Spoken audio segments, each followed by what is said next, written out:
또 주일 예배 저희가 함께 드리게 됨이 얼마나 감사한지 모르겠습니다. 우리가 함께 기도해야 될 때라는 그 필요가 많이 느껴집니다. 그래서 이렇게 막 소음이 났잖아요, 그죠? 막 소음이 나서 어떠셨어요? 조용하니까 또 어색하네요, 그죠? 여러분, 기독교는, 교회 역사는 외부에서 들어오는 공격으로 망한 적이 한 번도 없어요. 제가 무슨 말씀 드리냐고 하면, 저는 이렇게 소음이 들렸을 때 너무 기뻤어요. 우리가 이렇게 상가교회로 상가에서 이렇게 지내는데 특별히 이렇게 공격 받아본 적이 없는 것 같아요. 핍박 받아본 적도 없고, 좀 그런 게 있어야 좀 이렇게, 그죠? 우리 안에 또 이렇게 야성이 막 살아나고, 좀 이렇게 복음이 진짠가? 우리가 이런 핍박 받으면서도 교회 해야 되나? 그런 생각하지 않겠어요? 할렐루야. 기독교 역사는 내부에서 일어나는 분란과 부패로 인하여 망하였지, 외부에서 들어오는 공격, 여러분, 항상 교회에게 도움이 됐어요. 우리의 신앙을 다시 한번 점검하고 우리가 믿는 바가 뭔지를 다시 한번 돌이켜보고, 그런 것이 사실은 우리를 오히려 더 정결하게 해주는 것입니다. 우리 이 테라스 파크 건물 5층 건물에 거의 절반 이상의 유입을 이루어주고 있는 4층 PC방, 이 문 닫고 나갔습니다. 주여, 무슨 영문인지 우리가 어떻게 알겠습니까? 그죠? 그리고 장사가 제일 잘 되는, 저희 건물 5층 건물 중에 저기만큼 유입이 되는 곳이 없어요, 여러분. 무슨 영문인지는 모르겠으나 지금 저렇게 바닥을 뜯는 공사를 하는 걸로 봐서 사업을 바꾸든지 지금 바로 바꾸든지 뭐 그렇게 하는 건 아니겠습니까? 같은 주인이 하건 뭐 다른 주인이 들어오고 모르겠지만, 뭐 저는 사실 자영업 하시는 분들을 향한 이 마음이 있기 때문에 저렇게 가게 하나 문 닫고 나가면 마음이 아파요. 진짜로 마음이 아파요. 어떤 사정이 있을까 하고 저거 뒤집어 풀리면 얼마나 돈이 많이 드는데. 제가 부산대 이번 주 걷는 데만 해도 아주 큰 가게들이 문을 몇 개를 닫았더라고요. 내가 왜 마음이 아픈지 모르겠어요. 저는 이렇게 공사하고 떠다닌다, 남의 일 같지가 않아요.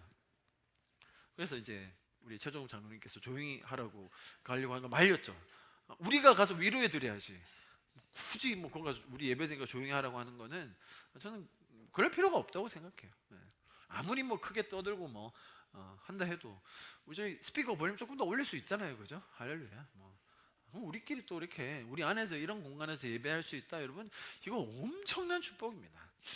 여러분, 중국 교회에서, 중국에 있는 지하교회, 가정교회에서 딱 예배드리는 사람들 모아놓고 가르치는 게 뭐라고요?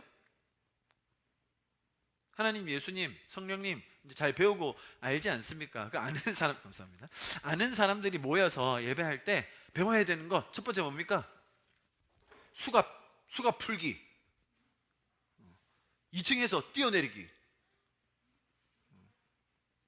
실제로, 그러니까 제가는 과장하는 게 아니라 실제로 그렇게 가르쳤어요. 요즘은 그렇게까지는 안 하겠지만 한참 그 지하교회에 대한 핍박이 많을 때 교회만 예배만 드리면 공안들이 와서 수갑 채우고 잡아가고 감옥에 가두고 그랬어요. 아주 전설적인 인물들 많습니다. 중국 지하교회 키우기 위해서 70일, 80일 금식하신 분들 수두룩백백해요. 그냥 도망 다니다가 밥을 못 먹는 거예요. 금식하기 위한 게 아니라 도망 다니다가. 아주 레전드 같은, 무슨 전설에 나올 것 같은 그런 인물들 많아요, 여러분. 그게 한두 명이면 제가 뭐 이름 거론하고 대단하다 할 텐데 너무 많아요, 너무 많아요. 실제로 살아남기 위해서 뛰어내려야 했고 수갑이 채워진 상태로 도망가야 됐고. 여러분, 그래서 지금 현재 전 세계에서 기독교 인구가 제일 많은 곳 어디입니까? 중국입니다, 중국. 인구가 많아서 그런 것 아닙니까? 여러분, 중국이 종교를 얼마나 통제하는지 아시죠? 종교뿐만입니까? 지금 시진핑 3기 가는데 이게 무슨 나라인지 무슨 독재국가인지 도대체 알 수 없을 정도로. 여러분, 최근에 선교사님들이 중국에 계시다가 나왔는데요, 정말 그 코로나 기간에 코로나 제로 만들려고 중국 공안들이 그 나라를 통제하는 거 보면 어마무시해요. 이거는 민주주의 나라가 아니에요, 사실은. 아파트 한 동에 확진자 나오잖아요. 그 아파트 동 폐쇄. 나올 수 없어요. 배급받아야 돼요, 식량. 우리나라에서 한 번이라도 그렇게 했으면 사람들이 가만히 있었겠어요? 중국은 그냥 그렇게 하고도 남은 곳이에요. 지금 최근에 선교사님들 다 쫓겨나셨거든요. 중국에서 교회가 1000명, 2000명 모여서 막 뭔가 힘이 있는 것 같잖아요. 하루아침에 문 닫아야 돼요. 하루아침에 공안들이 들이닥쳐가지고 그냥 교회를 그냥 무너뜨려요. 그냥 아예 물리적으로 그 장비 들고 와서 교회를 그냥 부셔버려요. 사람들 다 잡아가고. 여러분, 그런데도 내가 믿는 게 진짜인가? 그런데도 내가 예배드리러 나와야 되나? 감옥 가도 내가 믿을 건가? 그렇게 따져보고 점검해보고 살펴보니 진짜인 거예요. 이게 진리인 거죠. 그래서 중국에 지금 현재 비공식적으로 1억 5천만 명의 크리스찬이 있어요. 1억 5천만 명. 우리나라에 크리스찬 몇 명 정도 있을까요? 5천만 명 중에 1000만 명 정도 될 수 있을 것 같아요. 중국에 1억 5천만 명. 우리나라와 비교할 수 없는 정말 아주 그 극단적인 주님의 복음을 믿을 수 있는 성도들 많이 있어요. 그러나 그럼에도 불구하고 그분들에게는 이런 조직적으로 가르쳐진 성경과 건강한 신학과 또 이런 공동체 안에서 누릴 수 있는 이런 기쁨을 맛보지 못하셨어요. 그래서 그분들이 막 진짜 극단적으로 선교하러 나가려고 우리는 가서 그냥 죽는다. 실제로 거기는 한 리더가 있으면 자기 밑에 한 100만 명쯤 데리고 있거든요. 이해가 잘 안 가시죠? 중국 교회 리더자 한 명이 자기 밑에 수하에 100만 명을 거느리고 있어요. 근데 거기는 이렇게 저희처럼 이렇게 안녕하세요, 잘 오셨어요, 이번 주 못 오시는구나, 뭐 괜찮아요, 그런 교회가 아니고요. 군대예요. 군대. 죽을 거야 말 거야? 신앙할 거야 말 거야? 여기 50가정 가! 이제 내일 가는 거예요. 농담이 아니고 실제로 그렇게 중동 지역에, 아프리카 지역에 선교를 나갔어요. 왜? 차이나타운 만들면 되잖아. 실제로 차이나타운 만들어서 그냥 우리는 거기서 살면 돼. 중국에서도 살았는데 거기가 못 살겠어? 그래가지고 막 10가정, 30가정을 그냥 딱 짐 싸게 해가지고 바로 보냈어요. 결과가 어땠을까요? 다 망하고 돌아왔어요. 한 명도 성공을 못했어요. 왜냐하면 선교에 대한 준비, 타 문화권에 대한 어떤 이 지식이 전혀 없이 그냥 가서 중국말 하면 되는 거 아닌가? 가서도 그냥 아무 음식이나 중국 음식 먹으면 되는 거 아닌가? 문화도 법도 제도도 종교도 아무것도 모른 채 그냥 간 거예요. 자, 그런 연약함이 있는 교회가 또 중국 교회예요.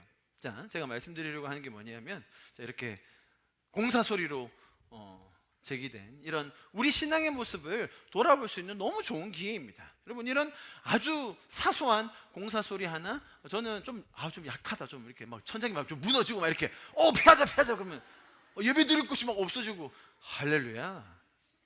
우리 너무 편안하게 예배 드리는 것을 사실 우리가 경계해야 돼요. 더 좋은 곳, 더 안락한 곳. 여러분, 진짜 신앙은 사실 거기에서만 자라지 않습니다. 오히려 실제로 내가 손해를 봄에도 불구하고 신앙을 지킬 것인가, 그 순간에 진짜가 나오는 것 아니겠어요? 여러분, 로마 시대 때 기독교가 국교화된 이후로 왜 기독교가 그만큼 타락했습니까? 중세 1000년 동안 기독교가 왜 그렇게 아주 그 권력과 지배구도 속에 왜 그렇게 진정한 기독교 가치를 발현하지 못하고 그렇게 썩어갔습니까? 왜냐하면 교회 가야 콩고물이 떨어졌거든요. 교회 가야 세상적으로 출세했거든요. 교회 가면 인정받았거든요. 로마에서 국교화되기 전까지는 어마어마한 핍박 속에 로마 인구의 여러분 10%가 크리스찬이 됐다는 역사학자들의 연구가 있어요.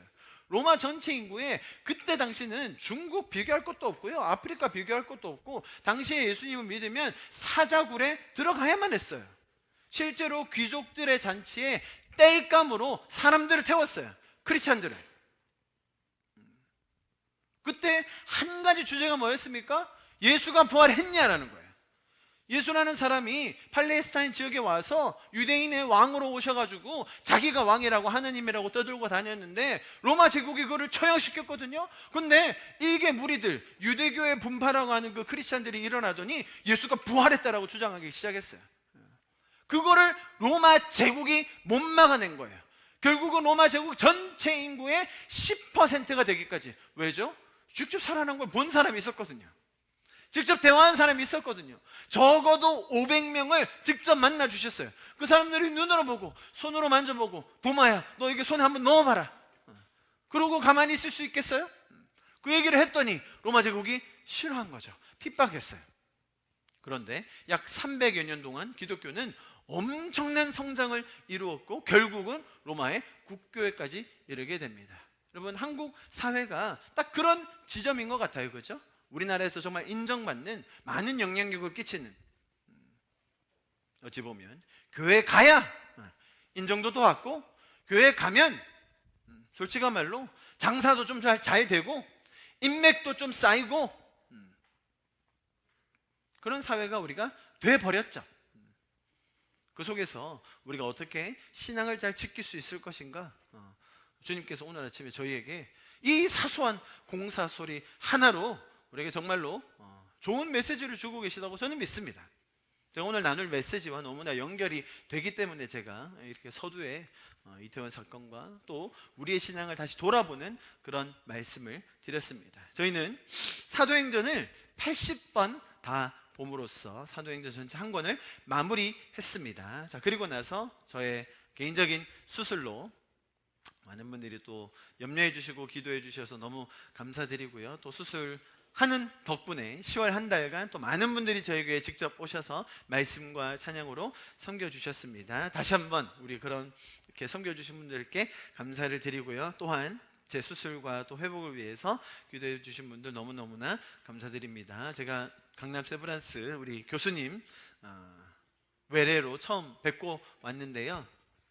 교수님께서 우리나라에서 갑상선 암 수술을 제일 많이 하시는 분이시거든요. 거의 1인자로 잘 알려 계신데 저 만나서 이렇게 결과 보시면서 얘기 나눠보니까 본인이 할 수 있는, 본인이 수술할 수 있는 베스트다, 베스트 시나리오다, 그렇게 얘기해 주셨고, 빨리 발견했고 수술도 빨리 했고 결과도 너무 좋고, 사실은 갑상선 암 수술하고 나면 그 신지로이드라는 갑상선 호르몬제를 보통 많이 먹어야 되고요. 전절제, 다 절제한 분들은 평생 먹어야 되고요. 그리고 반절제, 저처럼 반절제한 분들은 일단 먹다가 경과를 보면서 뭐 1년, 2년, 제 주변에 많은 분들은 뭐 계속 먹고 계시더라고요. 3년, 4년, 뭐 이렇게 10년 돼도 먹고 계신데 저한테는 먹지 말라고 하시더라고요.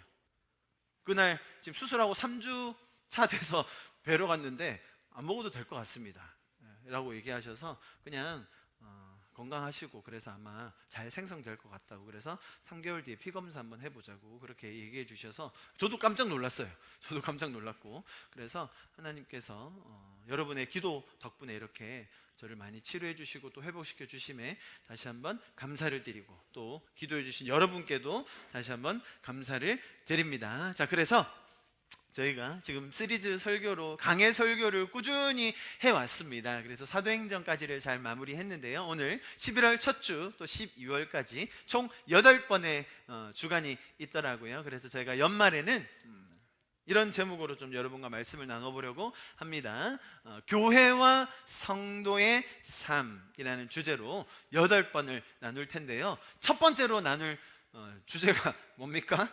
종말과 성도. 이렇게 첫 번째 주제를 종말로 또 마지막으로 이렇게 한다는 게 좀 어색할 수도 있지만 주님께서 우리에게 주시는 메시지가 있다고 생각합니다. 저희가 성경 강해를 통해서 누리는 유익이 굉장히 많았죠, 그죠? 다소 신학적인 내용을 제가 좀 많이 나누는 편이긴 했습니다. 그럴 수밖에 없었던 것이 성경 구절구절들을 앞뒤 문맥과 맥락과 역사적인 배경에 맞춰서 여러분에게 설명을 드리다 보니까 단순히 어떤 교훈적인 것, 우리 삶에 적용적인 것도 있어야겠지만 그 맥락을 잘 이해하기 위해서 신학적인 설명들을 제가 거의 매주 가미하곤 했었는데요. 자, 오늘부터 시작되는 이 주제는 조금 더 쉽게 우리의 삶에 적용되는, 또 우리가 성도로서 교회로서 함께 있는 사람들이 어떻게 이런 주제들을 알고 또 우리 삶에 적용해야 되는지에 대해서 제가 너무 길지 않게, 우리 어린이들도 같이 들을 거예요. 그래서 너무 길지 않게 8번 같이 들을 거예요. 걱정 안 해도 돼요. 제가 일부러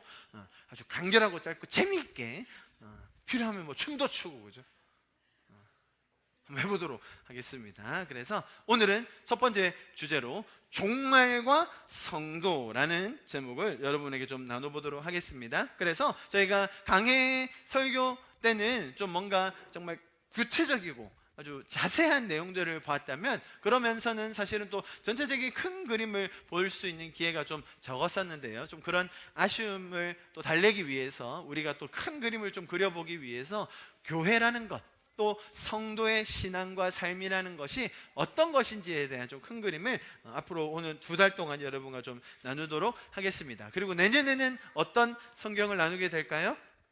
제가 개척하고 계속 성경 강해로 이렇게 꾸준히 성경 강의를 좀 고집하면서 나눴었는데요. 또 내년에는 어떤 말씀을 나눌지, 또 어떤 성경을 공부든 아니면 설교든 그런 형식으로 나누게 될지, 혹은 또 필요한 부분이 있다면 또 시리즈 설교를 어떻게 해야 될지를 계속 기도하면서 저도 고민 중에 있습니다. 여러분들도 관심 가져주시고 또 그렇게 기도해 주시면 좋겠습니다. 자, 제가 말씀드렸듯이 종말, 마지막 때라고 하면 사실 신학적인 그런 견해가 분분한 것이 사실입니다. 여러분, 그런 신학설 들어보셨습니까? 학설입니다. 전천년설, 무천년설, 후천년설 들어보셨습니까, 여러분? 하나님께서 마지막 때에 천년이라는 기간을 다스리실 텐데, 그것이 휴거 전인지 후인지 아니면 천년이라는 그런 기간을 말씀하셨는데, 지금이 2022년도인데 천년? 그렇게 또 긴 기간을 뭔가 또 따로 뭘 하신다는 거예요? 에이, 그게 아니고 상징적으로 하신 말이에요 라는 게 무천년이거든요. 혹시 들어보신 적 있으십니까? 옛날에는 저희 한국 교회에서는 전천년설이 굉장히 강세였고요. 또 유럽이나 서구에서는 무천년설도 꽤 많이 강조하는 편이긴 합니다. 이런 얘기하니까 바로 재미없어지잖아요, 그죠? 그러나 또 알 필요는 있어요. 그게 뭐냐면, 여러분 참 재밌는 게, 이게 학설이거든요. 성경을 가지고, 성경의 텍스트를 가지고, 또 그런 문맥과 그때 당시 그 사람들이 말했던 그런 맥락을 가진 채, 그렇다면 이게 뜻이 뭔가에 대해서 신학자들이 어마어마하게 연구를 하면서 낸 그런 학설이에요. 그런데 재미있는 사실은 2000여 년이 지난 지금 이 각각의 학설이 다 살아남아서 명맥을 유지하고 있다는 거예요. 무슨 말이냐면, 한 개의 학설이 굉장히 강해서 더 이상 부정할 수 없다든지, 그거에 대해서 반론을 제기할 수 없다면, 그러면 한 가지가 더 강세해서 더 우세를 취했을 텐데, 그런데 이런 세 가지 것들이 어쨌든 조금씩은 영향력을 발휘하면서 명맥을 이어나가고 있다라는 것인데, 그런 말은 뭐냐면 다 어느 정도는 일리가 있다는 거죠. 그리고 우리가 성경을 통해서 그것을 아주 클리어하게 알 수는 없다라는 거예요.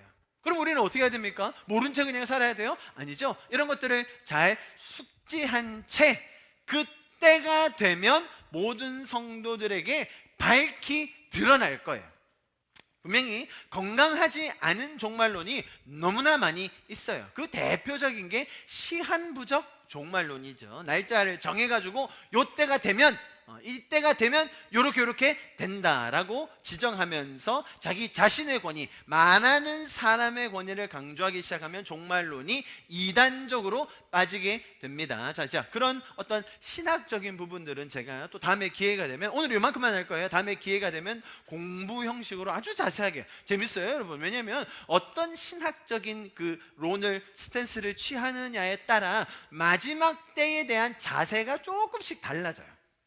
한 학설은 마지막 때가 되면 교회가 승리한다, 교회가 다스린다라고 얘기합니다. 한 학설은 마지막 때가 되면 교회가 어마어마한 핍박을 받아서 더 이상 견딜 수 없게 된다라고 얘기하기도 해요. 그래서 세상을 바라보는 관점이 조금씩은 달라집니다. 우리가 정복해야 된다, 우리가 더 다스려야 된다 하는 쪽이 있고요. 아니다, 어차피 핍박받기 때문에 우리가 세상에서 성공하는 거는 부질없다라고 말하는 쪽도 있어요. 또 종말론을 너무너무 강조하게 되면 많은 학생들이 어떤 부작용이 일어나냐면, 그러면 대학 안 가도 되는 거예요? 졸업 뭐하러 해요? 주님 곧 오신다던데? 저도 실제로 그랬어요. 제 주변에 그런 사람이 많았어요. 제가 좀 그런 극단적인 종말을 강조하는 선교단체에 있었거든요. 그러다 보니까 많은 대학생들이 고민을 하기에 이러요. 주님 지금 막 곧 오신다는데, 속히 오신다는데, 또 우리가 그날을 앞당길 수 있다는데, 자, 그런 성경 구절들이 다 있거든요. 그러면 우리가 지금 대학에서 공부하는 게 무슨 소용이냐? 나가자 선교지로, 주를 위하여. 그런 움직임이 꽤 많았고, 자 여러분 지금 들으시면 아이고 뭐 기가 차다라고 얘기하지만, 또 그러한 어떤 움직임과 그런 운동을 통해서 선교계에 또 아주 큰 부흥과 젊은이들의 동원과 실제로 선교지에 나가서 그들의 삶을 헌신하는 케이스들이 많이 생겼어요. 그런데 나가보니 또 현실은 꼭 그렇지 않거든요. 가서는 진짜로 살아야 되고 삶을 살아내야 하는 곳이 선교지인데, 또 그런 열정만 가지고 나가서 실패하는 케이스들이 많았죠. 자, 제가 말씀드린 게 뭡니까? 그런 신학적인 학설에 따라 삶의 태도가 바뀔 수 있다라는 것을 유념해 두신 채 다음에 기회가 되면, 그러면 이제 신학적인 학설이 왜 나왔는지, 어떤 구절에 근거하여 또 역사적으로는 어떻게 변형되었으며 그것이 지금은 어느 정도 분포도로 남아 있는지, 그런 것들은 제가 다음 기회에 좀 자세히 설명드리도록 하겠습니다. 재밌겠죠 여러분? 하빈 다음에 삼촌이 개인적으로 이렇게 아주 자세하게 설명해 줄게요. 막 거기 가면 용도 나오고, 용이 나와, 막 마녀도 나오고 막 그래. 재밌겠죠? 어린이들이 더 재밌어 할 것 같은데, 막 용이 막 나오고 왜 이렇게. 차라리 우리 어린이들에게 더 자세히 가르치면 재밌어 할 것 같습니다. 자, 먼저 우리 종말론, 종말과 우리 성도의 삶에 대해서 저희가 나누고 있습니다. 자 여러분, 저희는 하나님의 은혜로 예수 그리스도의 보혈의 공로로 죄인으로 죽을 수밖에 없었던 저희였지만, 주님께서 우리를 구원하여 주신 성도들인 줄 믿습니다. 하나님의 은혜로 말미암아 죄에 빠져서 신음할 수밖에 없었던 우리를 구원하여 주신 사건, 그것이 십자가의 은혜의 공로, 죄사함, 구속함, 우리를 영원한 삶으로 인도해 주신 하나님의 일하심이었습니다. 자, 그래서 우리는 이 땅에 발붙이고 살면서 이 땅이 전부인 줄 알고, 이 땅에서의 삶이 우리의 인생의 모든 것인 줄 알고 그렇게 아둥바둥 살다가, 우리는 그런 존재가 아니구나, 하나님은 처음부터 우리를 영원한 존재로 지으셨구나라는 걸 깨닫게 되는 거죠. 우리의 존재가, 우리의 이 영적인 갈망이 있었잖아요, 그죠? 뭔가 다른 게 있을 텐데, 뭔가 사후세계가 두려워지고, 우리가 염라대왕만 들으면 그렇게 두려움을 얻는 이유가 죽어서 벌 받을까봐, 천벌을 받을까봐, 하늘이 뭐라고, 하늘이 무슨 벌을 준다고, 우리 안에는 그런 영적인 갈망, 영적인 그런 DNA가 항상 있었습니다. 자, 그런 우리를 하나님께서는 영원의 관점에서 그쳐지지 않는 그 시간 속에서 영원한 존재임을 먼저 깨닫게 해주셨고, 그 영원한 존재, 영원한 시간 속에서 우리가 어떻게 살 수 있을지를 가르쳐 주시며 우리를 초대해 주셔서 천국의 삶으로 인도해 주신 것이 우리의 구원의 사건이었습니다. 할렐루야. 자, 그래서 우리의 이 땅에서의 인생은 길어야 80년, 오래 살면 100년일 것입니다. 그러나 우리에게는, 잘 들어보십시오, 영원한 시간, 영원한 관계, 영원한 자유가 기다리고 있음을 우리는 알게 되는 것입니다. 다시요, 우리에게는 영원한 시간, 영원이라고 하면 뭔가 시간적인 개념이 있죠. 그런데 그것뿐만 아니라 영원한 관계, 우리 저의 분들을 돌아보십시오. 영원히 볼 사이예요. 이제 그러면 많은 부부들이 치를 떨겠죠. 영원히 봐야 된다. 걱정 안 하셔도 됩니다. 죄 없이, 죄가 없어진 상태로 영원히 보는 거예요. 할렐루야. 그럼 좀 마음의 위로가 되시죠? 안심이 되시죠? 저 인간을 영원히 봐야 된다고. 여러분, 그리스도인들 간의 관계는 이런 거예요. 영원히 볼 사이예요. 그럼 그렇다면 우리의 삶의 태도가 달라지지 않을까요? 그죠? 영원의 관점에서 볼 수 있는 거예요. 영원이라는 시간, 영원이라는 관계. 또 보세요 여러분, 종말이라는 것은 우리의 삶의, 육신의 삶의 종말을 얘기하는 것만이 아닙니다. 이 지구가 멸망하고 없어지는 종말을 말하는 게 아니에요. 성경이 말하는 종말은 죄의 종말이에요. 죄가 끝나는 거예요. 그렇기 때문에 그 죄가 사라진 상태에서 하나님과 영화로운 그 관계 속에서 영원한 자유를 누리는 것, 그것이 하나님께서 우리에게 주신 구원의 의미라는 것입니다.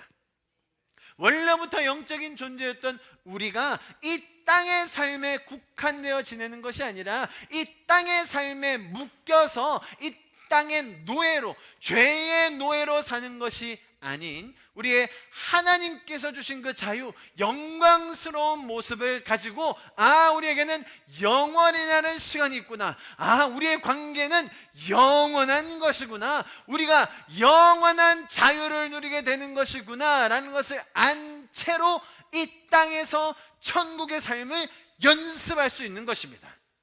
여러분, 이게 종말을 지금 살아내는 성도들의 모습이에요. 다시요, 종말을 오늘도 지금도 살아내는 성도의 모습. 끝나니까 다 없어지겠네, 그런 게 아니라 종말이 왔을 때, 종말이 있다는 것을 알기 때문에 지금 내가 그 모습을 먼저 천국을 소유한 자로 살아낼 수 있는 것, 그것이 종말을 살아가는 성도들의 모습인 것입니다. 여러분, 애초에 우리는 영원한 존재로 지음을 받았다는 것입니다. 그것이 우리가 영적인 존재다라는 것의 의미입니다. 단순히 이 땅에서 사는 삶이 다라면, 그죠? 우리에게 사후 세계라든지 이 땅에서 시간의 가치라든지 그런 것들 다 필요 없이 그냥 마음대로 살면 됩니다. 영원히 살지 않는 존재, 영적인 가치를 모르는 그런 생명체의 가장 대표적인 예가 동물들이에요. 동물들. 인간들에게는 이상하게도 도덕적인 가치, 이 양심의 판단들이 아직 조금씩은 남아있어요. 그래서 어느 정도는 선을 지키면서 어느 정도는 배려를 하면서 그렇게 살아가요. 자, 그런데 그런 선을 넘어가면 종교가 있는 사람이건 없는 사람이건 간에 그 사람을 이렇게 비난해요. 저런 동물만도 못한 것들. 그게 무슨 말일까요? 동물은 마음대로 산다는 거예요. 동물은 그냥 본능대로만, 자기 그 몸뚱아리에서 원하는 대로만 살아요. 그런데 저런 동물만도 못한 것들, 그럼 무슨 말이에요? 너는 동물은 아니잖아. 적어도 동물처럼 욕망대로만 사는 건 아니잖아. 우리 인간은. 그 말에 담긴 뜻이 뭐냐면 인간만이 영적인 존재다라는 것입니다.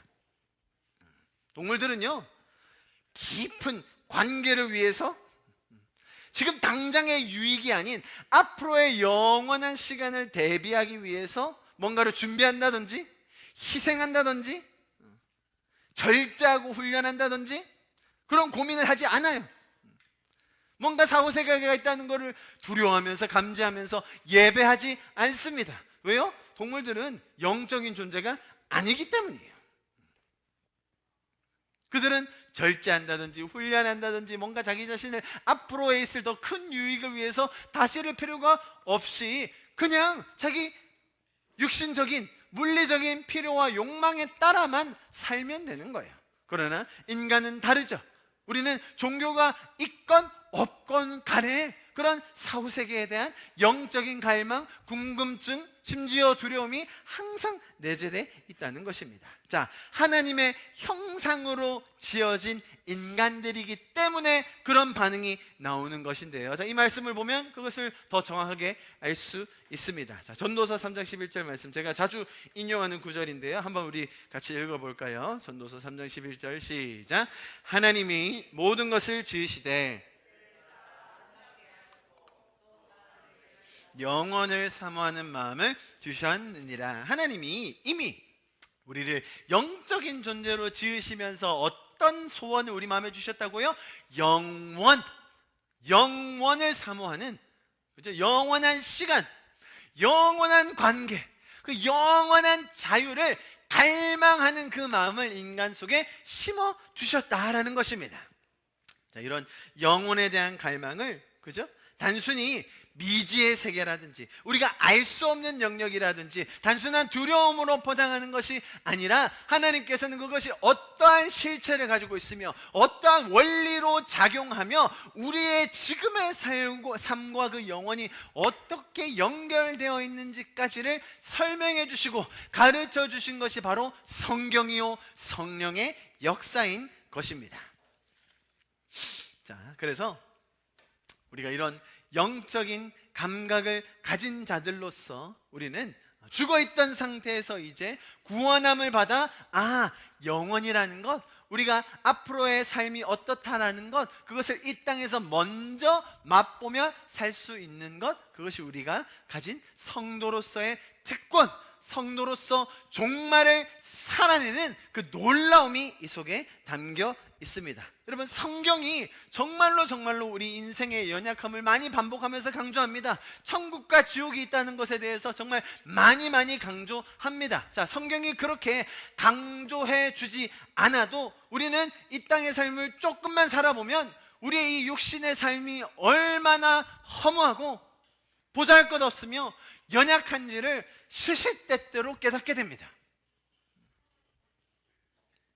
제가 굳이 사건 사고 언급하지 않더라도 내일 일을 모르며 살아갈 수밖에 없는 인간, 아무리 지켜내려고 해도 아무리 내가 움켜잡으려고 해도 내 뜻대로 내 능력으로 할 수 없는 이 인생.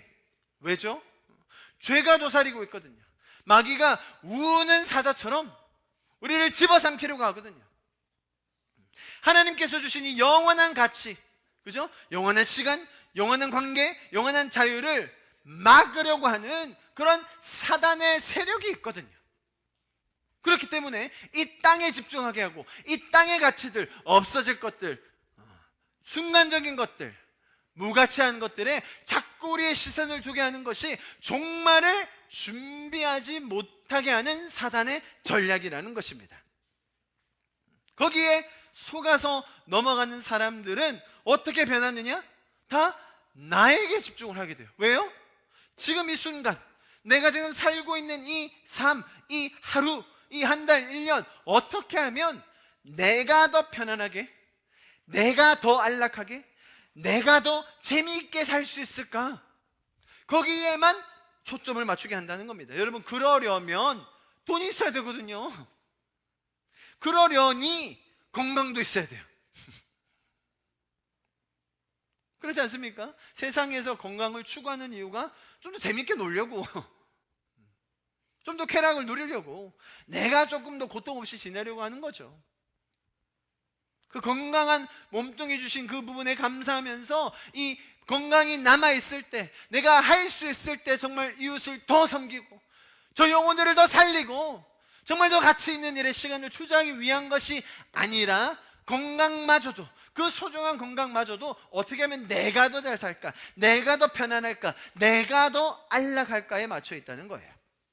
그렇게 살기 위해서 아둥바둥하며 노력하며 사는 것이 인생이다 라고 사람들은 다 정의를 합니다. 그래서 이 사단의 세력, 우리는 종말을 알고 있고 종말을 이미 잘 숙지하면서 정말 영원의 가치를 아는 사람으로서 이 땅에서의 삶을 살아낼 수 있는 성도들임에도 불구하고 마치 세상에서 사는 그 사람들처럼 이 땅의 것에 우리의 눈을 더 맞추고 이 땅의 가치에 더 시간과 내 노력과 열정을 투자하게 되며 사는 것이 성도들의 삶에도 드러나고 있는 것이 안타까운 점입니다. 여러분, 사람들은 계속해서 그 불확실하고 불안한 자신의 미래, 사후세계, 종말 때문에 여러 가지 수단을 고안해내고 발전을 하려고 합니다. 그래서 인간의 노력들이 너무나 많은 부분에서 인간의 삶을 더 윤택하게 하려고, 더 잘 사려고, 더 건강하게, 더 오랫동안 더 즐겁게 살려고 이런저런 노력들을 다 하는데요. 여러분, 인간들이 하는 그런 노력, 여러분 분명히 자기 자신의 포커스 맞춰서 뭔가를 더 윤택하게, 더 효율적으로, 더 길게, 더 쾌락적으로 살려고 하는 그런 노력들인데요, 인간이 하는 노력은 항상 부작용이 생겨요. 인류를 더 이롭게 하려고, 인류를 더 안전하게 하려고, 우리 자신을 더 보호하기 위해서 만든 많은 기술들, 과학들, 발전들은 여러분 항상 부작용을 낳습니다. 무기들이 그런 대표적인 예죠. 과학이 발전하면서 무기가 더 발전하니까 더 많은 사람이 죽어나요. 내가 더 안전하게 살아야지, 내가 더 보호받아야지, 그렇게 하는 것들이 어찌 보면 사람을 더 죽이는 일을 만들어냅니다. 내가 더 건강하게 오랫동안 살아야지, 그러다 보니까 다른 지구 반대편에 있는 사람들은 그것 때문에 노동해야 되고 그것 때문에 자연이 훼손되는 것을 막을 수가 없는 거예요. 더 즐겁게 살기 위해서. 여러분, 그러면서 자연에 있는 물질들이 아닌 화학적인 성분들을 결합해서 마약이 생겨나요. 쾌락의 끝까지 가는 거죠. 중독에 이르게 됩니다. 항상 인간이 하는 이런 노력, 종말에 그 진의를 알지 못한 채, 영원한 가치를 알지 못한 채 이 땅에서 살아가는 그 인간의 노력, 분명히 내 자신을 더 이롭게 하고 내 자신을 더 안전하게 하고, 그죠? 세상이 불안하잖아요. 세상이 너무 허무하고 세상이 어떻게 될지 모르기 때문에 내 자신을 보호하고 내 자신의 삶에 더 의미를 두려고 하는 그 노력 자체가 항상 뭐를 만들어낸다고요? 다른 이들을 불행하게 하고 다른 이들을 불편하게, 오히려 그들의 삶을 망가뜨리는 그런 부작용이 너무나 많다는 것을 인간들이 모른다는 것입니다. 자, 여러분, 제가 지금 종말이라는 주제를 가지고 우리의 삶에서 어떻게 적용해야 할 것인가 라는 것들을 지금 보고 있습니다. 제가 앞서 설명드렸듯이 성경이 말하는 종말은 이 땅, 지구의 끝, 역사의 중단을 말하는 것이 아니라 우리는 그 영원한 시간 속에 있는데 죄가 종말되는 것을 이야기한다고 설명드렸습니다. 자, 그래서 여러분, 우리 성도들은 이 땅의 삶을 살지만요, 그 종말이 있다는 것을 알고 마지막 죄에 대한 심판이 있다는 걸 알기 때문에, 자, 다시요, 죄가 끝나는, 하나님이 죄를 벌하시고 죄의 결과들을 없애시고 죄의 근원을 심판하시는 날이 있기 때문에 우리가 지금의 삶에서 다른 모습으로 살 수 있다는 거예요. 여러분, 성경이 말하는 아주 미묘한 가치들이 몇 가지 있는데 우리 성도들은 원수 갚으면 안 돼요. 원수 갚아주는 것은 누구에게 있습니까? 하나님께 있어요. 여러분, 이게 얼마나 답답하고 억울한 일인지 몰라요. 내가 잘못 안 했는데. 고성준 목사님이 그렇게 얘기하시더라고요. 아파트에 사시거든요. 교회 바로 앞에 아파트에. 그래서 그쪽에 본인이 또 목회자라는 걸 알아요. 그런데 뭐 하루는 저기한테 와가지고 어떤 사람이 자기 차를 긁었다고, 당신이. 그래서 이제 가봤죠. 색깔이 비슷해요. 본인의 차와 그 긁힌 자국의 색깔이 비슷한데 아니야. 그리고 뭐 블랙박스 통해서 다 확인할 수 있겠죠. 뭐 이렇게 막 따지고 싸우고 할 수 있는데 그냥 죄송합니다, 제가 물어드릴게요 하고 끝냈대요. 그거 가지고 옥신각신하면서 나 아닌데 왜 그러냐, 뭐 어쩌고 저쩌고 그럴 어떤 도끼, 악의가 안 생기더래요. 뭐 보험 처리하고 제가 뭐 조금 할증 내면 되고, 그 일에 대한 판단은 하나님이 하실 거고. 자, 여러분, 우리의 마음에 억울함이 든다는 것, 내가 이 원수는 꼭 갚아야 되는데, 이것들이 사실은 우리의 삶에 굉장히 큰 아픔으로 남을 때가 있습니다. 심지어 이런 사소한 차가 부딪히는 것에서도 볼 수 있듯이 꽤나 큰 물리적인 피해가 오기도 해요. 여러분, 성도로서 그러한 피해를 받아야 합니까? 성도들이 조금 더 당당하고 좀 뽀대나게 이기고 승리하면 안 됩니까? 좀 센 변호사 고용해가지고 그렇게 하면 안 되나요? 성경이 가르쳐주는 건 그런 방향이 아니더라고요. 알면서도 질 수 있고, 내가 잘못하지 않았을 때도 피해 받을 수도 있고. 자, 여러분, 그렇게 살 수 있는 우리의 마음의 중심은 무엇입니까? 마지막에 하나님께서 그 죄를 심판하신다는 것이죠. 그 죄인에게 벌을 내리신다는 것이 아니라, 그 죄인들은요, 여러분, 그렇게 살면 스스로의 죄값을 안고 삽니다. 맞은 놈은 다리 펴고 자지만 때린 놈은 잠을 못 자요. 속담 안에다 그런 것이 묻어 있는 것이죠. 죄를 지은 사람이 그 죄값 때문에 신음하고 불안해하고 안타까워하면서 살거든요. 오히려 그 죄를 끝내실 하나님의 역사를 우리는 알고 있기 때문에 우리는 이 땅에서의 삶을 살 수 있는 것입니다. 여러분, 정직한 기업이 있습니까? 이 땅에서 정직하게 기업해서 살아남을 수 있나요? 여러분, 성경은 한 단계 더 나아갑니다. 원수 사랑할 수 있습니까? 그럼 그게 정점이잖아요. 원수까지 사랑하는 것. 내 이웃, 내 옆에 있는 사람, 뭐 그냥 우리 잘 지내고 서로 사랑하고 알콩달콩 잘 지내는 그 사람 말고요, 우리에게 해코지라고 내 소중한 것을 빼앗아가고 내 삶을 망가뜨린 저들도 사랑할 수 있겠습니까? 성경이 말하는 가장 최고의 경지에 있는 성도의 삶의 모습이 그러해요. 여러분, 아직 저희에게는 그런 정도의 정말 깊은 영성과 믿음의 힘이 아직 부족하겠죠, 그죠? 그러나 성경에서 말하는 성령의 역사는 우리를 그쪽 방향으로 인도해 가고 계십니다. 자, 여러분, 그것을 해주시는 역사의 근간에는 이 땅의 삶이 전부가 아니라는 것, 그죠? 내가 이 땅의 삶이 전부라면 그냥 부딪히고 한번 대판 싸우고 나도 이겨야 될 거 아니야. 좀 나도 뭔가 저 사람을 지배하고 싶고 내 이름 날리고 싶고 그런 마음 들지 않겠습니까, 여러분? 그러나 우리에게는 하나님이 주신 이 놀라운 은혜의 가치, 사랑을 먼저 받은 그 감격이 있고, 뿐만 아니라 우리 스스로의 힘으로는 할 수 없을 그때에도 하나님이 우리에게 이러이러한 약속을 주셨지 라는 그 사실로 인하여 우리는 영원한 시간 속에서 그것을 살아낼 수 있는 성도가 된 줄 믿습니다.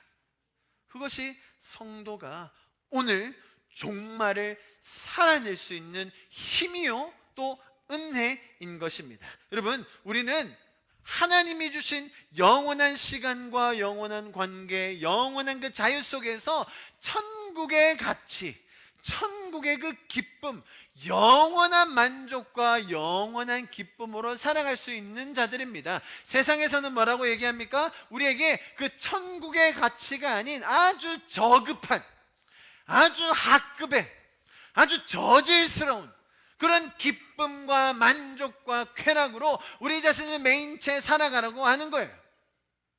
수많은 소셜미디어, SNS, 세상의 미디어와 세상 풍조들이 자꾸 거기에만 우리의 눈을 맞추려고 합니다. 우리 송영희 원사님께서 그때 하루 저희가 이렇게 바람 쐬러 나가자고 했거든요. 참 신기해하세요. 그냥 하루 이렇게 나간 거거든요. 갔는데 계속 혀를 차세요. 왜 이렇게 놀러 온 사람이 많노? 일 안 오고 뭐 하노?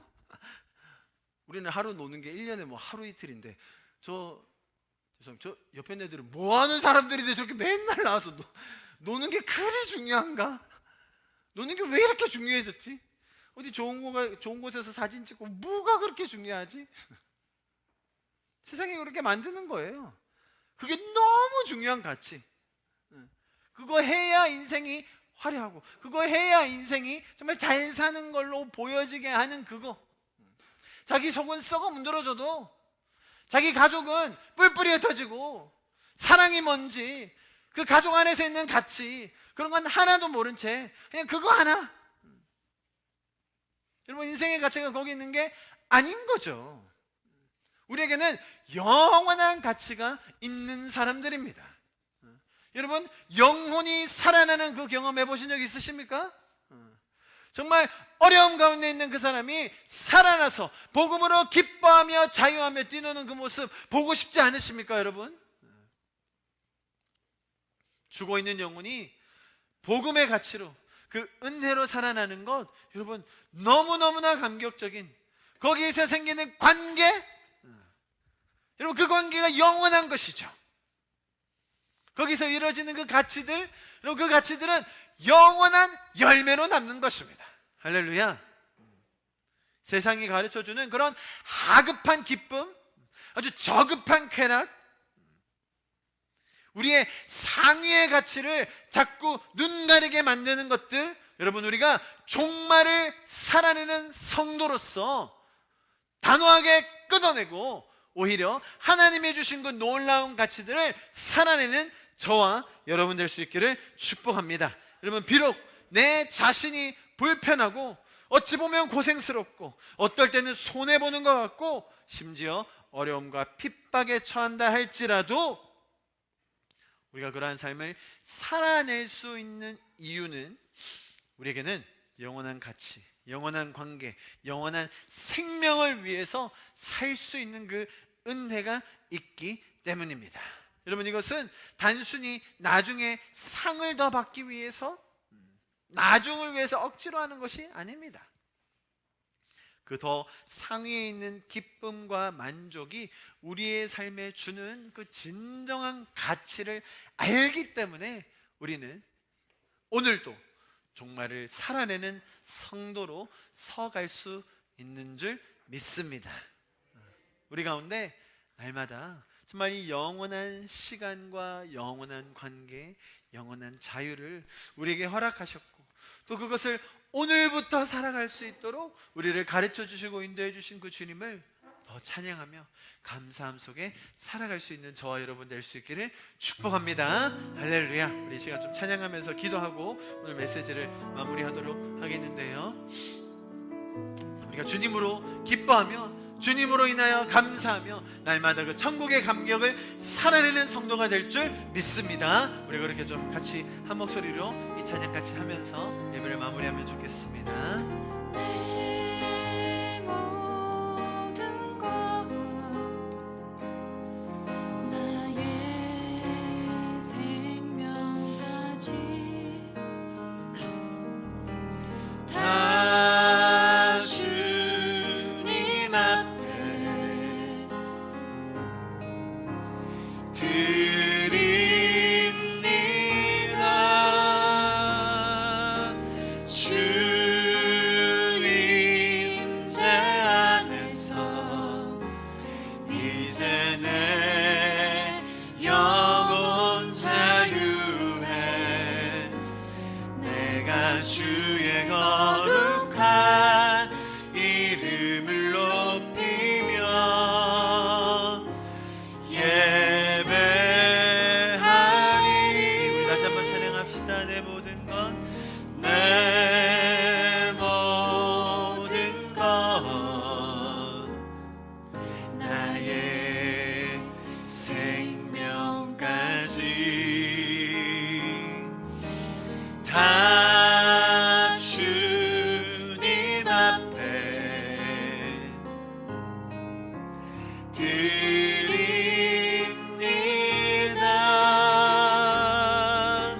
주 임재 안에서 이제 내 영혼 자유해 내가 주의 거룩한 이름을 높이며 예배하리.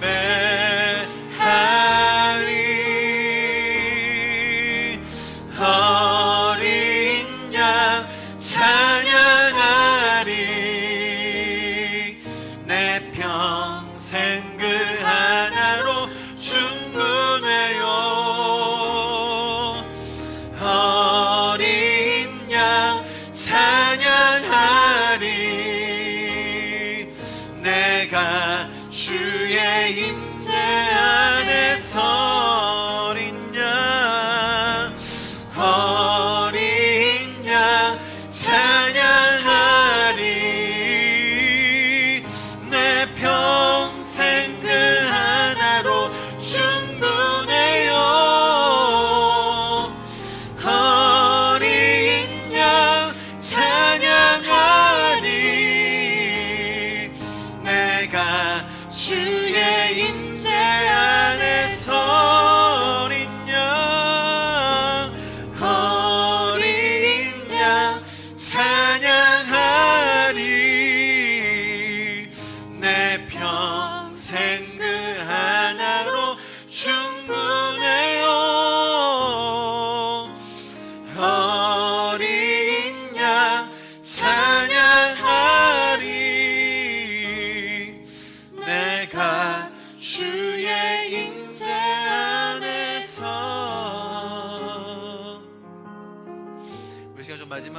함께 좀 한 목소리로, 여러분의 목소리로 기도하시지 않겠습니까? 주님, 내 이 한평생 주님으로 만족하며 주님이 주신 그 은혜와 주님이 베풀어 주신 그 사랑과 긍휼 더 누리며 더 나누며 더 깊게 알아가는 나의 인생이 되게 하여 주시옵소서. 오늘 이 하루라는 시간을 주신 이 감격 가운데 내가 더 사랑하며 주님을 더 사랑하며 나의 이웃들을, 아니 심지어 내 원수들까지도 사랑할 수 있는 그 성도들의 특권을 주심, 주님 오늘 내가 더 붙들고 나아가오니 주님 내 삶 가운데 역사하여 주시옵소서. 성령님 도와주시옵소서. 성령님 우리를 그렇게 붙들어 주시고 인도하여 주시옵소서. 오늘 하루를 살아갈 때에 내가 종말을 살아내며 오늘 주님이 오신다 할지라도 정말로 부끄러움 없이 살아갈 수 있는 우리 자신이 되게 하여 주시옵소서.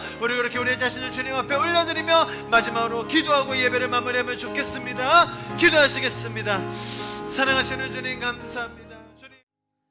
주님이 우리를 사랑하셨듯이 주님 우리 오늘 하루 우리도 더 사랑하게 하여 주십시오. 주님께서 아버지께서 나를 보내셨듯이 나도 너희를 보냈다. 너희가 서로 사랑함으로 내 제자인 줄 알 것이다 라고 말씀하셨다. 우리 가슴 속에 깊이 새겨질 그 진리의 말씀들이 우리가 오늘도 종말을 살아내므로 정말 그 진정한 가치들이 열매 맺어지는 우리 한 분 한 분 성도들이 되게 하여 주시옵소서.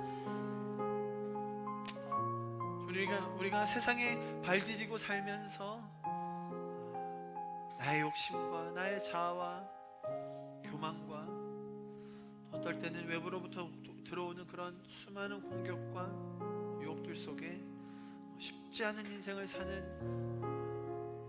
하루하루임을 지금 누구보다 잘 알고 있습니다. 지금 그렇게 우리가 성령님의 도우심을 구합니다. 성령님의 인도하심을 구합니다. 성령님의 교통하심을 구합니다.